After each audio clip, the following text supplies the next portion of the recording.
guru penggerak tanpa sertifikat. Makanya kalau guru penggerak itu tugasnya ada memotivasi guru yang lain, menumbuhkan, mengembangkan pendidikan secara menyeluruh. Itu tugas mereka, yaitu memotivasi guru yang lain. Dan kita pun walaupun tidak ada sertifikat, kita pemimpin dalam proses mengajar, kita pemimpin. Bagaimana pemimpin dalam proses mengajar membuat pertumbuhan dan pendidikan itu, kita mampu sebagai motivator, inovator. Bagaimana saya bisa berhasil untuk membina siswa saya, mengajak siswa saya supaya sepertilah yang belajar, yang praktik dan aktif. Sedangkan saya sendiri nggak mampu sebagai inovasi, sebagai contoh. Makanya jengkel sekarang dituntut gurunya, siswanya akan terlambat dihukum, gurunya itu terlambat. Itu bagaimana?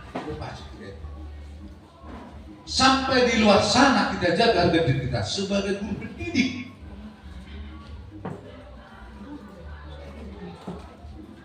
Guru pendidik kita jaga. Jangan menjadi cemoohan sama orang lain. Sarap kan guru hidup kan, ada bedanya di pesta pun gini, kita tunjukkan, kita inovasi, mampu, baik di masyarakat, baik di sekolah, terutama sekolah. Jadi masyarakat menjadi contoh kita, jadi percaya orang tua itu sama kita.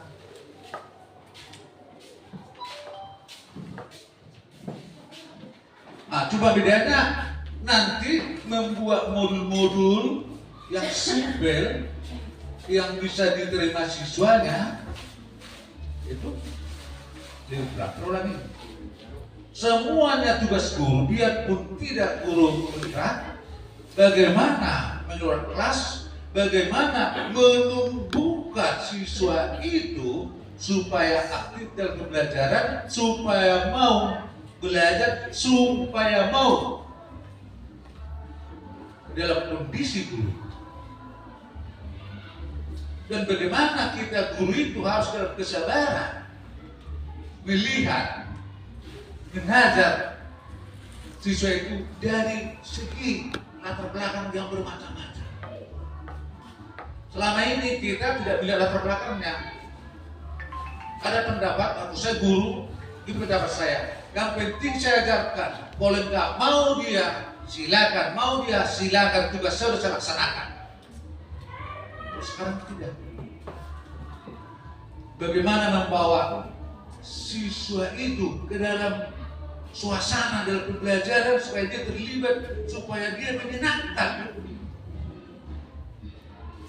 dalam situasi latar belakang yang bagaimana mungkin. Tidak ada cerita guru dan belum masih ajar bapak dan dikadang tugas bapak.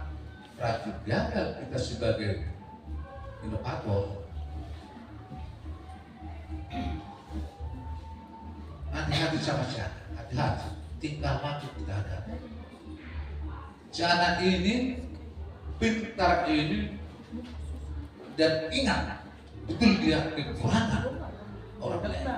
Mungkin kita semua bisa udah karena sudah sifat manusia. Kalau kita menuliskan kekurangan orang lain, mungkin buku sebesar lemari nggak cukup kita tuliskan ke orang. Tapi kelemahan kita satu lembar pun. Jadi situ perlu kita. Apalagi sekarang, saya baca-baca Google dan AHD. Diberikan pustaka, dengan ini kabar-kabarnya. Taksomoni, hati-hati kan. Nah, 55 ke bawah. Makanya saya bilang tadi, walaupun kita tidak punya sertifikat guru bergerak, tapi bisa kita menjadi pelaksana guru bergerak. Bisa.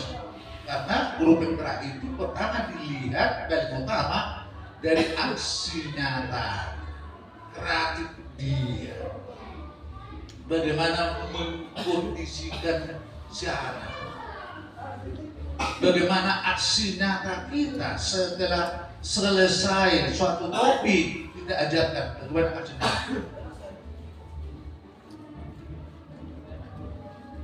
bagaimana pemahaman siswa. Di situ bagaimana siswa bagaimana? Saya lihat nukta satu topik tidak ujian apa tadi? Ujian formatif ya. Saya dulu kan berat. Bulan harian ya, bulan harian atau formatif pak. Ulangan nah. Saya itulah kita buat sebagai pemahaman.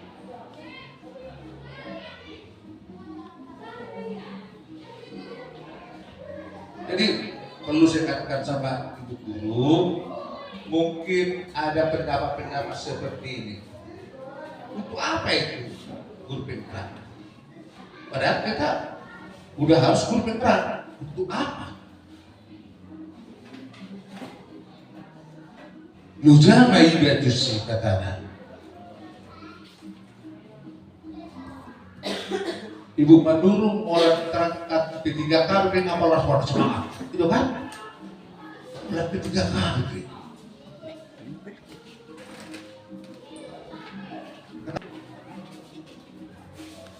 Jadi terus terang aja ya, terus aja. Karena memang manusia saya yang lembut, selalu dokter, guru bakas, berpuas saya dokter, puas baik. Seringnya saya keliling tiap-tiap ke sana. Hanya untuk berbagi ilmu yang sudah kami dapatkan dari 2 bulan berjalan calon guru penggerak. Nah, di sini kami akan membuat materi kami. Ada 6 materi yang sudah saya sediakan. Materi tentang budaya positif. Budaya positif itu apa kira-kira Bapak Ibu? Budaya positif itu adalah kebiasaan ya. Kebiasaan dalam bentuk perilaku yang baik. Di mana kebiasaan itu adalah perwujudan dari nilai-nilai ataupun kebajikan universal yang diterapkan di sekolah. Nah, di dalam budaya positif itu ada 6 hal yang perlu kita pahami, yaitu yang pertama, ada disiplin positif dan nilai-nilai kebajikan universal. Kemudian teori motivasi, hukuman, dan penghargaan serta restitusi. Yang ketiga, keyakinan kelas. Keempat, kebutuhan dasar manusia dan dunia berkualitas. Kelima, 5 posisi kontrol guru. Dan yang keenam tentang segitiga restitusi. Kita bahas satu persatu, bahwa yang pertama, dalam budaya positif itu ada disiplin positif dan nilai-nilai kebajikan universal. Apa itu nilai-nilai kebajikan universal? Yaitu sifat positif manusia yang merupakan tujuan mulia yang ingin dicapai oleh setiap individu. Nilai-nilai tersebut bersifat universal dan lintas bahasa, suku bangsa, agama maupun latar belakang. Menurut Dr. William Gosser, bahwa setiap perilaku atau perbuatan, baik itu baik ataupun perbuatan yang buruk, memiliki tujuan tertentu. Jadi dengan mengaitkan nilai-nilai kebajikan yang diyakini seseorang, maka motivasi intrinsiknya, artinya motivasi dalam dirinya akan terbangun. sehingga menggerakkan motivasi dari dalam untuk dapat mencapai tujuan mulia yang diinginkan, seperti yang dikatakan oleh Diani Gosen. Kemudian nilai-nilai kebajikan yang ingin dicapai oleh setiap anak Indonesia, kita kenallah itu dengan profil pelajar Pancasila. Ada 6 elemen dalam profil pelajar Pancasila, yaitu yang pertama beriman, bertakwa kepada Tuhan Yang Maha Esa, dan berakhlak mulia. Yang kedua mandiri. Yang ketiga bernalar kritis. Keempat berkebinekaan global, bergotong royong, dan yang keenam kreatif. Jadi nilai-nilai kebajikan ini yaitu untuk menciptakan anak-anak Indonesia yang berprofil pelajar Pancasila. Budaya positif yang kedua yaitu tentang teori motivasi, hukuman, dan penghargaan serta restitusi. Bagaimana yang dimaksud dengan teori motivasi perilaku manusia ini? Setiap manusia dalam melakukan kebiasaannya atau tingkah lakunya memiliki motivasi. Ada motivasi eksternal yang berasal dari luar dirinya, dan juga ada motivasi internal. Motivasi eksternal yang dimaksud di sini, dia bertujuan untuk menghindari ketidaknyamanan ataupun hukuman. Apa yang akan terjadi apabila saya tidak melakukannya? Itulah pertanyaan yang ada dalam hatinya, sesuai dengan motivasi yang ada dalam dirinya. Itu adalah motivasi eksternal. Yang kedua, untuk mendapatkan imbalan dari orang lain ataupun institusi. Apa yang akan saya dapatkan apabila saya melakukannya? Nah, itu termasuk juga motivasi eksternal, bukan berasal dari dalam hati, bukan berasal dari dalam diri, ya. Kemudian yang kedua, motivasi internal. Inilah yang merupakan tujuan daripada disiplin positif, yaitu untuk menghargai diri sendiri. Saya akan menjadi orang yang seperti apa bila saya melakukannya. Itulah motivasi yang berasal dari diri seseorang. Dan ini juga lah yang kita katakan tadi, yang menjadi tujuan daripada disiplin positif. Kemudian yang berikutnya dihukum oleh penghargaan. Bahwa penghargaan itu berlaku sama dengan hukuman. Di dalam arti meminta ataupun membujuk seseorang untuk melakukan sesuatu, untuk memenuhi suatu tujuan tertentu dari orang yang membujuk atau orang yang meminta. Dorongan eksternal akan ada faktor ketergantungan. Ada di sini beberapa dampak dari pemberian penghargaan. Dampak dari pemberian penghargaan yang pertama, dia akan berpengaruh jangka pendek ataupun jangka panjang. Yang kedua, bahwa penghargaan yang kita berikan itu termasuk juga menghukum. Yang ketiga, penghargaan itu mengurangi ketepatan. Keempat, penghargaan itu tidak efektif. Kemudian penghargaan itu ternyata merusak hubungan. Penghargaan juga menurunkan kualitas. Penghargaan mematikan kreativitas. Penghargaan mengurangi motivasi intrinsik. Dari sini saya hanya menjabarkan sedikit saja, yaitu tadi penghargaan adalah pengaruh jangka panjang ataupun jangka pendek, bahwa ketika kita melakukan penghargaan atau memberikan penghargaan kepada orang lain, ada dampaknya bagi diri si anak.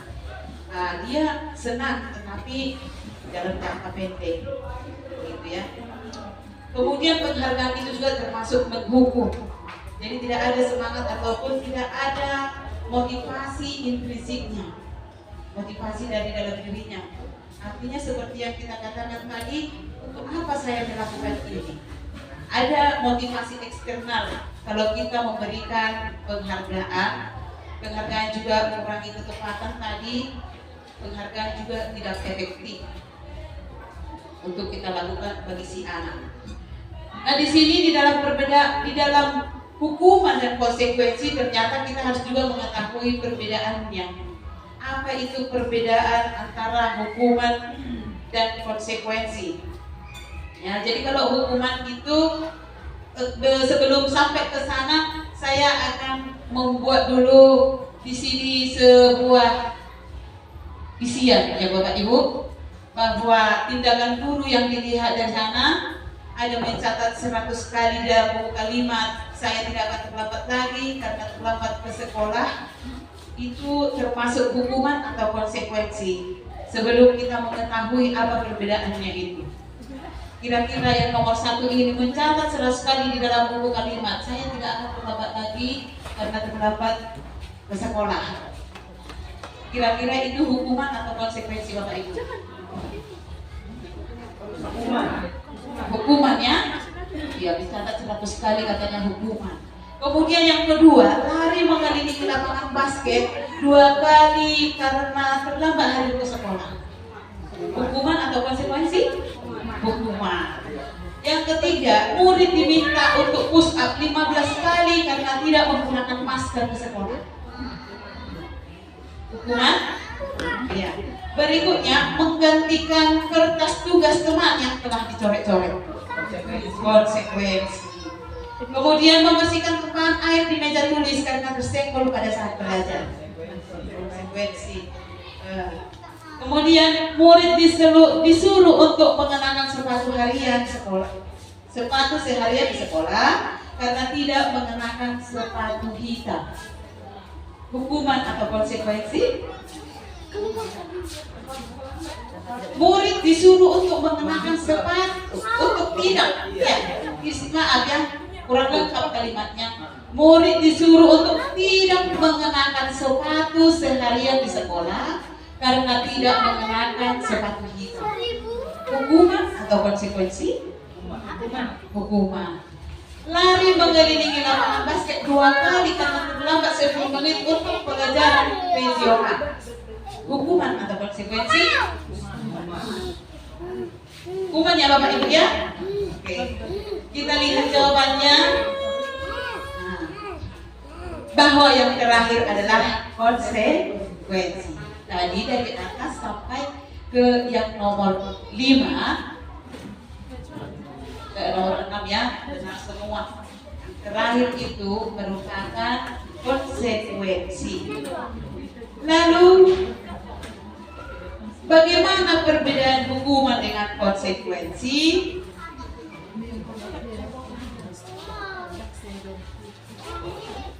Bagaimana perbedaan hukuman dengan konsekuensi? Bahwa hukuman tadi diberikan untuk menghukum si anak walaupun dia tidak berhubungan dengan apa yang dia lakukan.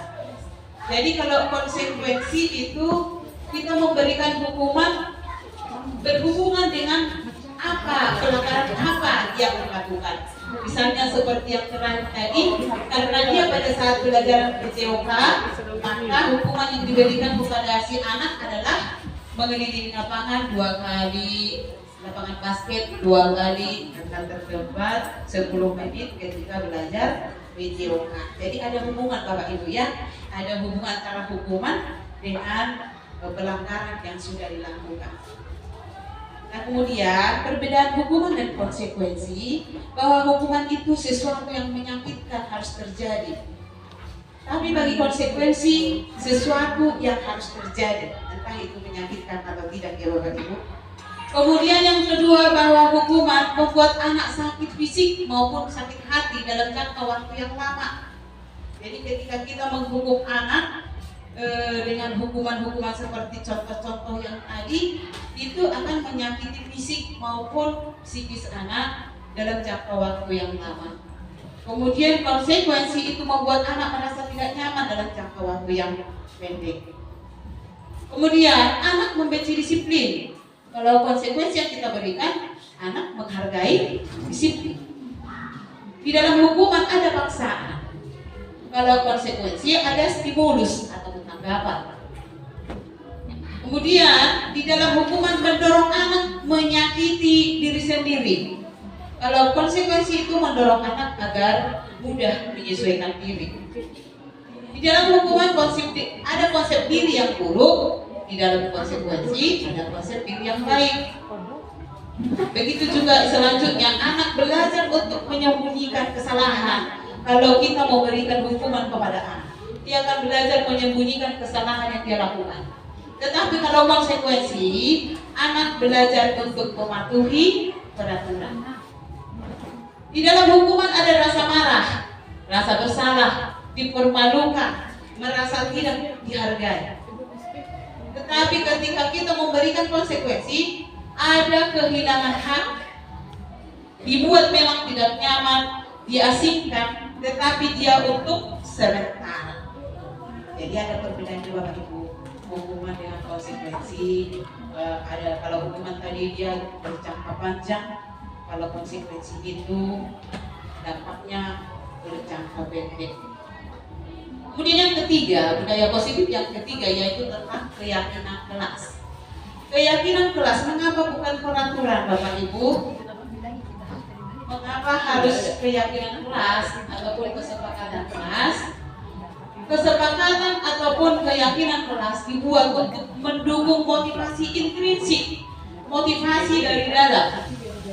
Kembali ke nilai-nilai atau keyakinan-keyakinan yang lebih menggerakkan seseorang dibandingkan mengikuti serangkaian peraturan-peraturan.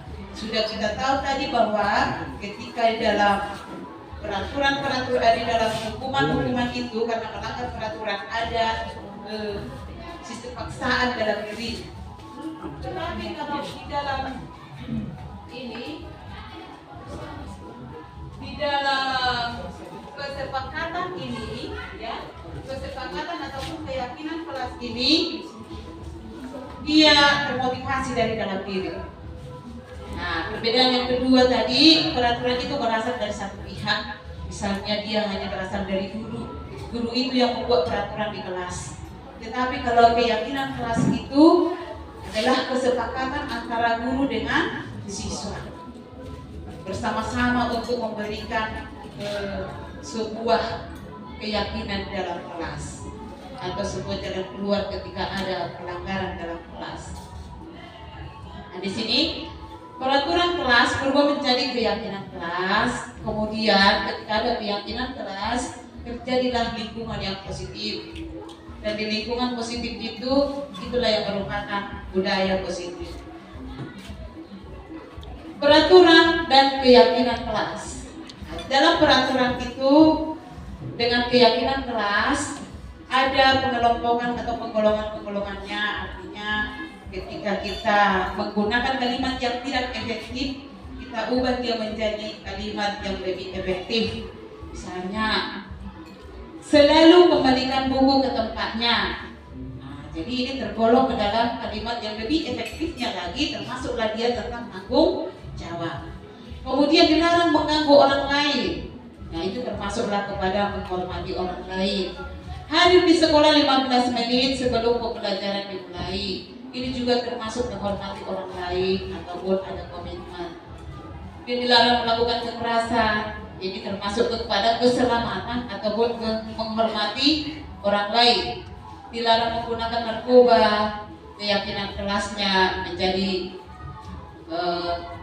kepada kesehatan, tergolong kepada kesehatan, ya. Bergantian atau menunggu giliran. Nah, termasuk menghormati orang lain, bersabar, gunakan masker, kesehatan dan keselamatan. Kemudian jangan berlari di kelas atau koridor.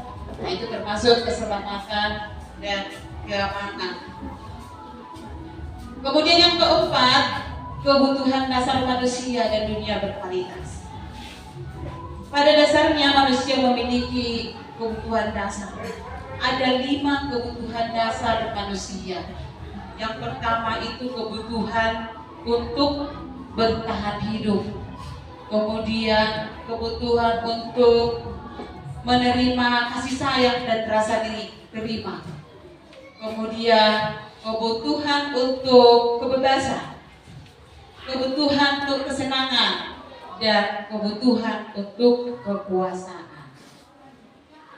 Nah, di sini yang dimaksud dengan kebutuhan bertahan hidup itu yaitu kebutuhan kebutuhan primer kita lah itu kita butuh makanan, kita butuh rumah, butuh juga kesehatan.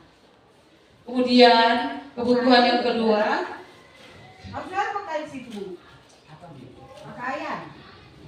pakaian. Kita nggak butuh. Ini contohnya Bu ya. Iya, contohnya seperti itu ya Bu ya. Bertahan hidup seperti makanan, kita butuh makanan, kita butuh rumah, kesehatan dan lain-lain Bu. Kurang menulis DMN-nya. Iya. Yang kedua, butuh cinta dan kasih sayang. Disebut juga ini dengan kebutuhan psikologis yang meliputi koneksi sosial, memberi dan menerima kasih sayang, dan merasa menjadi bagian dari sebuah kelompok. Yang ketiga, kebebasan. Manusia juga butuh kebebasan. Bahwa seseorang itu memiliki pilihan untuk mengatur hidupnya sendiri. Kita tidak bisa dikontrol oleh orang lain. Artinya si anak pun butuh untuk memiliki kebebasan, ya, untuk memiliki pilihan, untuk mengatur hidupnya sendiri.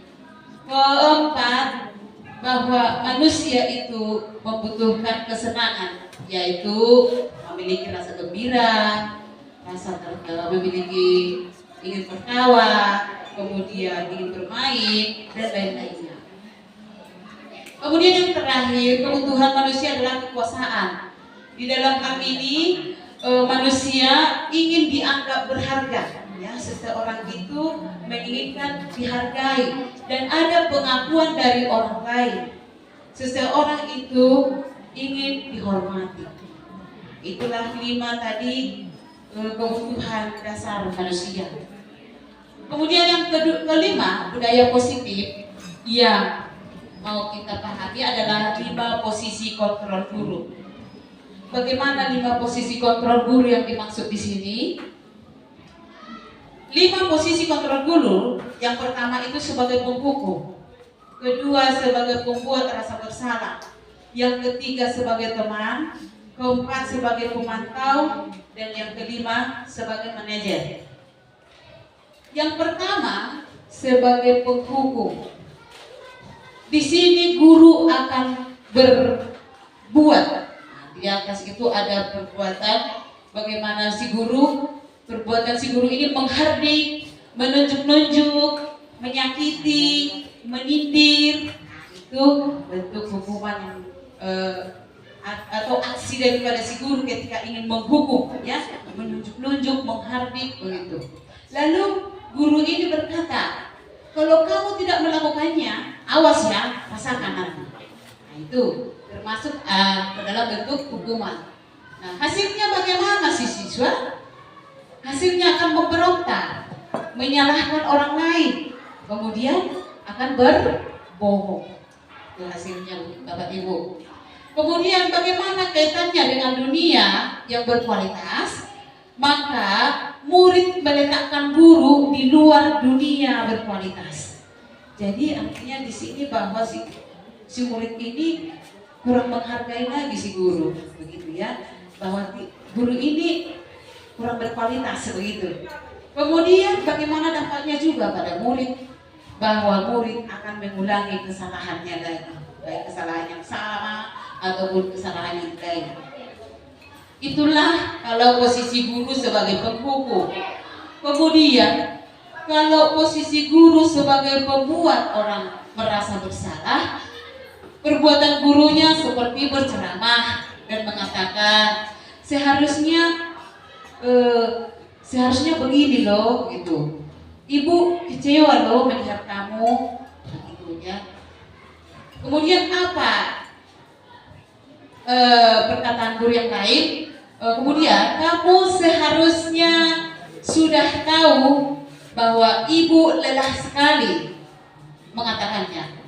Ibu stres, ibu sakit kepala kalian berdua. Jadi dia ingin bahwa murid ini akan merasa bersalah, begitu ya. Kemudian apa hasilnya? Hasilnya akan menyembunyikan, menyangkal dan berbohong. Itulah hasil yang kita dapatkan dari siswa. Mereka akan menyembunyikan kesalahannya. mereka akan berbohong, menyangkal. Bagaimana kaitannya dengan dunia berkualitas? Murid meletakkan guru juga di dalam dunia yang berkualitas. Kemudian murid akan berkata, maafkan saya Bapak Ibu, maafkan saya Pak Guru, maafkan saya Bu, saya sudah bersalah. Karena si guru tadi sudah membuat si murid merasa bersalah. Jadi apa dampaknya kepada si murid? Bahwa murid akan merasa rendah diri. Ya, kemudian yang ketiga, posisi guru sebagai teman. Guru ini akan membuatkan alasan-alasan untuk muridnya. Lalu si guru ini berkata, ayolah, lakukanlah demi ibu. Nah, gitu. Masa kamu tidak mau? Ingat tidak? Ibu pernah bantu kamu. Ayolah, lakukanlah demi ibu. Masa kamu tidak tahu? Nah, masa kamu juga tidak ingat bahwa ibu pernah membantu begini. Gitu. Jadi dia mau lakukan si murid ini sebagai temannya. Apa hasilnya yang dihasilkan? Bahwa si murid akan ketergantungan, merasa tergantung kepada si guru. Kaitannya dengan dunia yang berkualitas, bahwa murid meletakkan guru sebagai orang yang sangat penting di dunia berkualitas. Tapi murid akan berkata, saya pikir bapak, ibu, teman saya. Ternyata begitu. Ya. Kemudian apa dampaknya pada murid? Murid akan lemah, tidak mandiri, dan tergantung kepada si guru. Kemudian posisi yang keempat sebagai pemantau. Apa yang diperbuat oleh si guru? Guru menghitung dan mengukur. Ada ukuran-ukuran tertentu yang digunakan oleh guru sebagai acuan untuk menentukan si anak bersalah atau tidak. Kemudian guru berkata, apa peraturan di sekolah ini? Ya, apa peraturan yang ada di sekolah kita? Apa peraturan yang ada di kelas kita? Begitu. Hasilnya apa? Bahwa mereka memang menyesuaikan diri, tetapi bila diawasi, ya, si murid memang mau menyesuaikan diri dengan peraturan, tetapi jika diawasi, jika dipantau, ketika tidak diawasi, si murid akan kembali lagi ke jalan semula. Kemudian, bagaimana kaitannya dengan dunia berkualitas? Murid meletakkan guru pada peraturan dan hukuman di dunia berkualitas. Murid akan berkata, berapa banyak bintang yang saya harus peroleh, berapa halaman yang harus saya tulis. Jadi si murid ini akan mengukur-ukur apa yang akan dia peroleh. Itu dalam posisi pemantau. Kemudian dampaknya pada murid akan menitik beratkan pada sanksi ataupun hadiah untuk dirinya. Dan yang terakhir, posisi kontrol yang terakhir adalah manajer. Sebagai manajer, guru akan mengajukan pertanyaan-pertanyaan.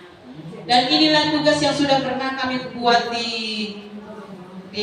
bersama dengan anak kelas 8 kemarin ya. Kami wawancarai bahwa mereka yang melakukan pelanggaran-pelanggaran itu kami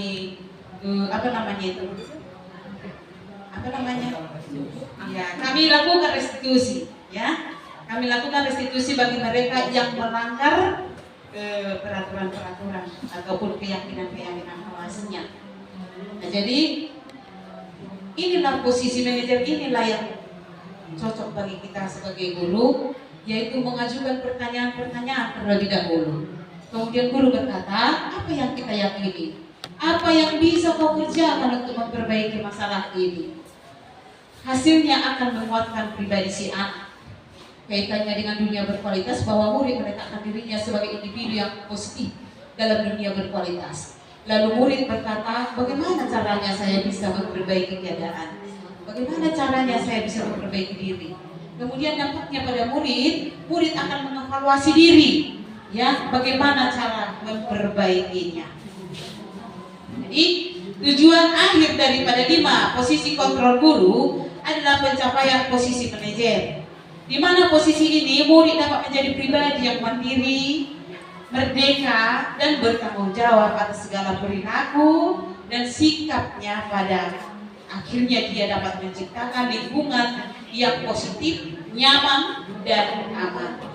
Jadi inilah yang mau disuguhkan bagi kita Bapak Ibu guru, supaya kita memiliki posisi yang kelima, yaitu sebagai manajer.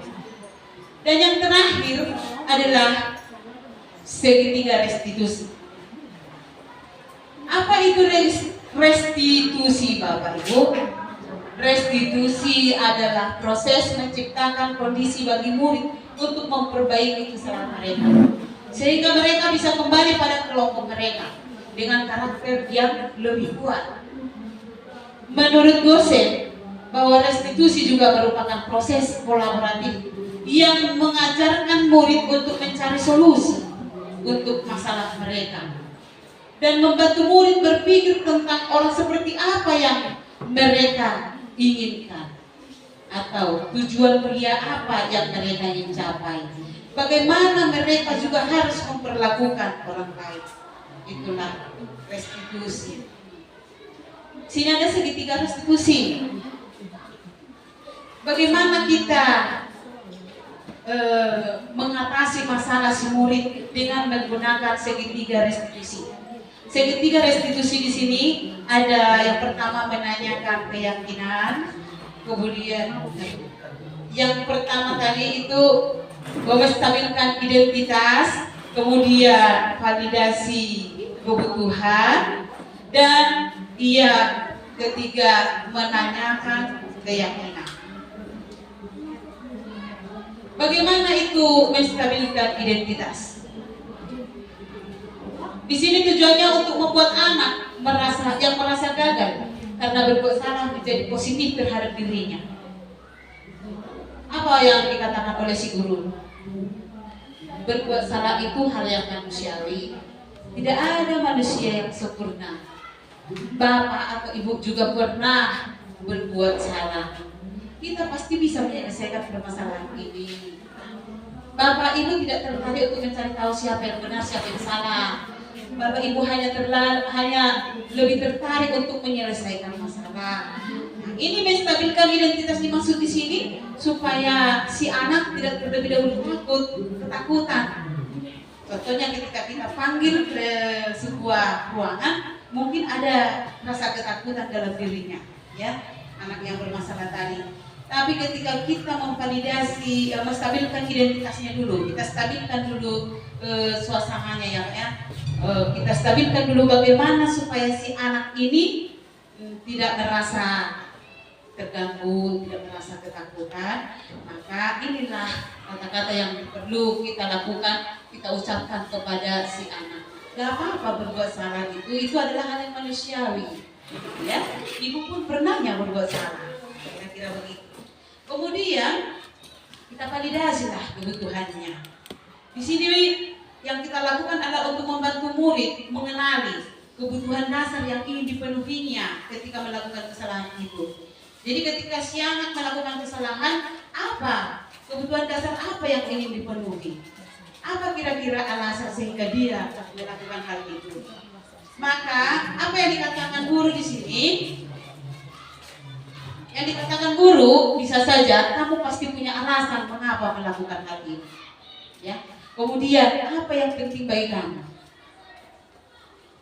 Maukah kamu belajar cara lain untuk mendapatkan apa yang kamu butuhkan tanpa harus, misalnya harus memukul, atau tanpa harus melanggar peraturan, atau tanpa harus makan-makan di kelas dan lain-lainnya. Itu kata-kata yang kita ucapkan di dalam memvalidasi kebutuhan. Kemudian yang ketiga atau yang terakhir, menanyakan keyakinan kelas. Di sini anak melihat kesalahannya, dihubungkan dengan norma sosial dan nilai-nilai yang mendasari manusia untuk berinteraksi dengan orang lain. Maka di sini guru akan berkata, apa nilai-nilai atau apa keyakinan kelas yang sudah kita buat di kelas. Nilai-nilai universal apa yang telah kita sepakati. Kelas yang ideal itu seperti apa? Kamu ingin jadi anak seperti apa? Apa yang kamu rasakan ketika kamu melakukan kesalahan itu? kamu menjadi orang yang seperti apa? Begitu boleh kita tanyakan. Keyakinan kelas apa yang sudah ada di dalam kesepakatan kelas kita? Begitu ya. Jadi itulah Bapak Ibu, ada tadi 6 budaya positif yang mau kita lakukan sebagai guru. Jadi untuk melakukannya, sebenarnya ini sudah kita lakukan ya Bapak Ibu ya, sudah kita lakukannya ini di kelas kita masing-masing ataupun di sekolah ini, tapi supaya lebih pas kita lakukan ke depannya, maka kita perhatikanlah ini bersama dan kita praktekkanlah untuk ke depannya. Sekian dan terima kasih.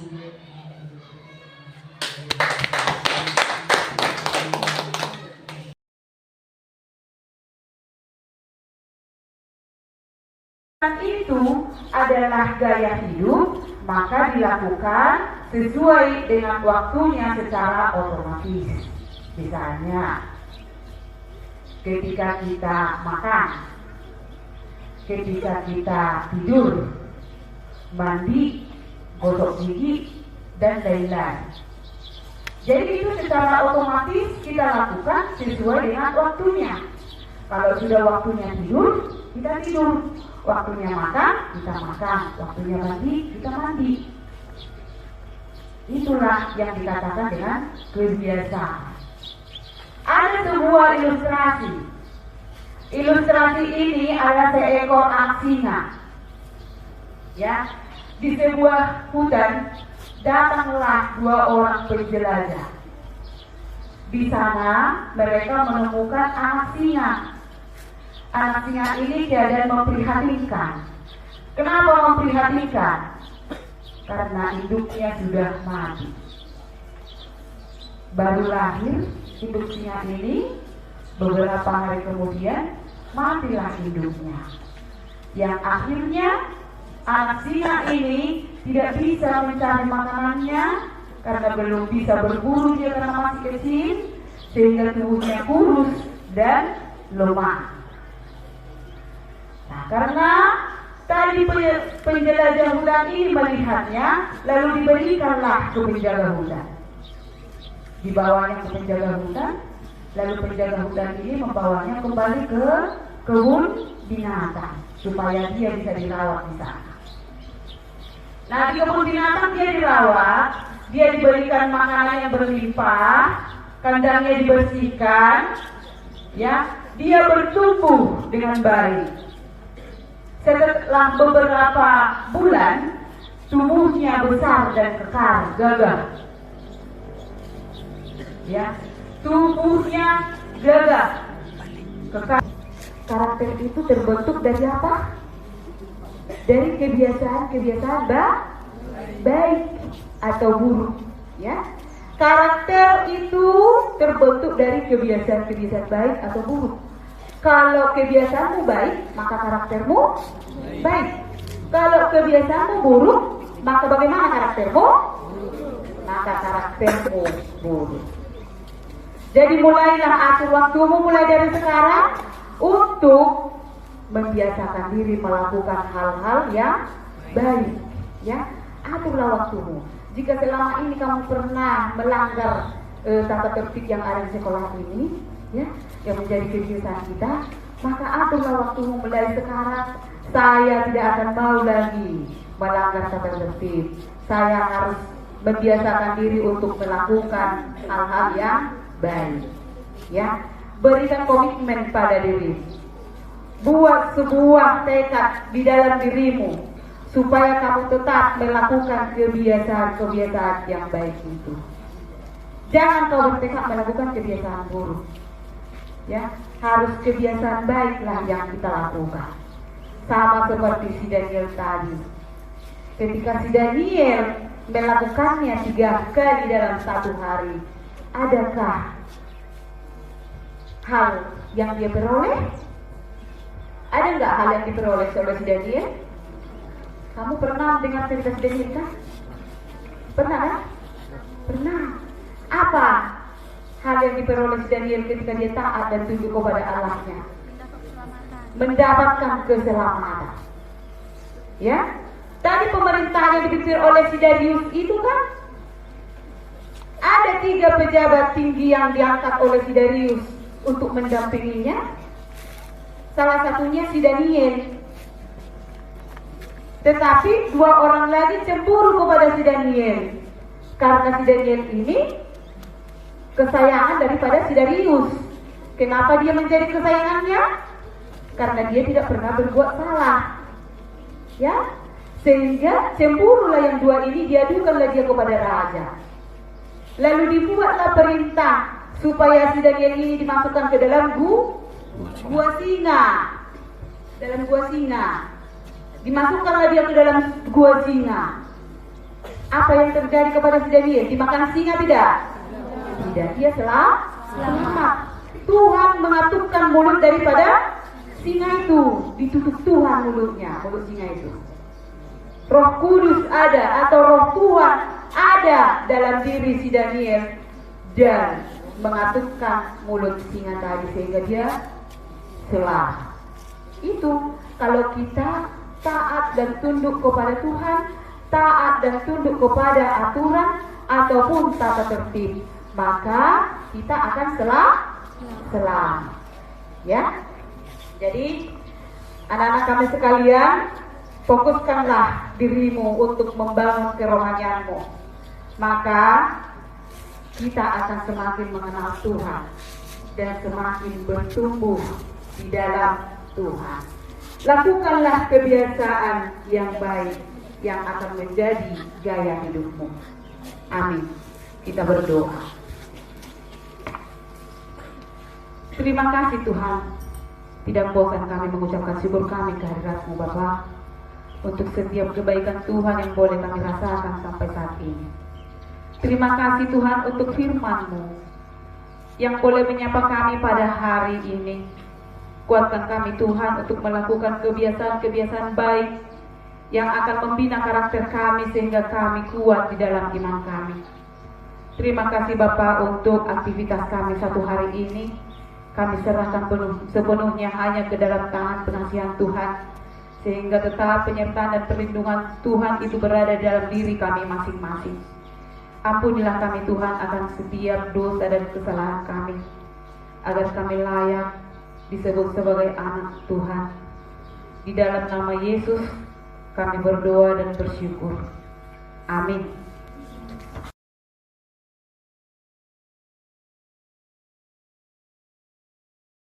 Waktu itu kan sudah ada yang kita bahas tentang kesepakatan kelas. Lain sikap kesepakatan kelas dengan kelas. Apa bedanya? Apa beda kesepakatan kelas dengan keyakinan kelas? Atau peraturan kelas dengan kesepakatan kelas dan keyakinan? Peraturan kelas itu bersumber dari guru, dari satu pihak. Misalnya, ibu bilang peraturan di kelas ini, misalnya tidak boleh makan makan, tidak boleh panjang rambut, tidak boleh panjang di kelas. Itu adalah peraturan kelas. Dan dia bersumber dari ibu saya, dari satu pihak, ya kan? Kalau kesepakatan kelas itu adalah keyakinan yang diputuskan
tidak boleh menyebut orang tua, tidak melaksanakan piket, apalagi tidak membawa buku bacaan. Banyak ya? Banyak kan? Ya. Tapi kalau keyakinan keras itu kita mengubah dari kalimat-kalimat negatif seperti tadi, bukan kalimat negatif, kalimat yang tidak efektif menjadi kalimat yang efektif. Ya, tidak mengerjakan PR, tidak melakukan piket, baru tidak di gereja, kemudian makan-makan di kelas, jaga foto, menyebut orang tua. Kita buat itu dalam satu kalimat yang lebih efektif lagi. Ya, ada disiplin. Yang termasuk dalam disiplin ini, contohnya masuk ke kelas tepat waktu. Itu termasuk disiplin kan? Ya. Kemudian mengerjakan pekerjaan rumah PR di rumah, bukan di kelas. Itu termasuk kepada disiplin. Kemudian melaksanakan tugas piket itu disiplin. Oke, termasuk dalam disiplin lagi. Ada lagi menghargai orang lain. Yang termasuk menghargai orang lain ini seperti apa? Iya, tidak mengejek, tidak menangkap kotor, tidak membuli, tidak membela-belakan, tidak menyebut nama orang tuanya, ya kan? Ini yang sering kau lakukan, menyebut nama orang tua, kemudian menangkap kotor, dibuli temannya, diejek-ejek seperti si George sana. Tapi sekarang nggak ada lagi ya, ya kan? Karena sudah ada kesepakatan kita tidak boleh membuli. Nah ini termasuk tadi kepada bukan disiplin. Apa tadi? Iya, disiplin. Menghargai orang lain. Ya, di dalam menghargai orang lain. Nah kemudian ada komitmen. Komitmen itu menyangkut apa itu? Contohnya komitmen